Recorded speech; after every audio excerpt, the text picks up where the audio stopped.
Ben, moi, ce qui me motive en tout cas pour intégrer l'économie circulaire dans mes recherches, il y a plusieurs facteurs. Je dirais le premier, c'est qu'il y a de l'interdisciplinarité. Ça met en relation beaucoup de disciplines parfois qui communiquent pas hors de ce cadre-là. Je regarde dans les projets que j'ai faits dans ce domaine-là, ben, il y a les acteurs de l'industrie qui doivent être partie prenante, les acteurs du milieu municipal ou des décideurs, donneurs d'ouvrages.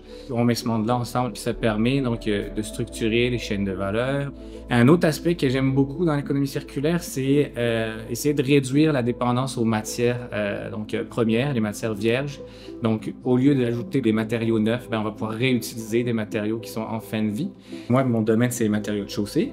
Et puis, on a plusieurs idées, plusieurs projets. En fait, on essaye d'intégrer différents matériaux. Donc, il y a par exemple les plastiques en fin de vie. On peut intégrer ça pour remplacer ou améliorer les propriétés du bitume et des enrobés.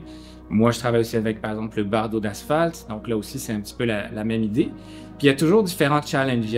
Adresser la crainte qu'il peut y avoir sur, ben, on met un matériau résiduel, ça va nuire à la performance, ça va nuire à la durabilité. Donc ça, il faut essayer de démontrer que c'est pas le cas. Il faut montrer cet exemple-là. Donc, non seulement travailler dans cette optique, mais aussi essayer de faire en sorte qu'on diffuse ces façons de faire, ces pratiques, pour que ça ne devienne pas des sujets dont on parle, mais qui deviennent des sujets qui sont totalement intégrés en fait dans la société de manière complète.